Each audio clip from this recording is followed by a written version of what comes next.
Sa ating balitang showbiz, aktres na si Jasmine Curtis Smith pinalaga na ilang retokada rumors nito online. Ang kasama natin sa Chika Update, si Radyoman Myra Jane Nasayaw.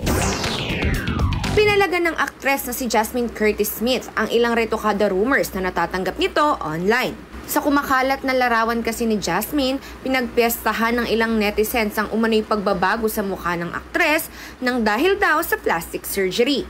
Pinabulaanan naman ito ng aktres at sinabing nadagdagan lang daw ang kanyang timbang matapos ang kanyang trip sa Australia. Dagdag pa nito, may mga pinagdaanan din daw siya kamakailan na nagresulta sa madalas niyang pag-iyak at eating problem. Paglilinaw naman ni Jasmine, hindi siya defensive, ngunit sadyang nakakabahala lang daw talaga ang comments ng iba patungkol sa kanyang itsura. Matapos maglabas ng saloobin, bumuhos ang words of encouragement sa comment section ng post mula sa kanyang mga supporters. At yan ang aking showbiz chika. Ako si Myra Jane Nasayaw, Tatak RMN.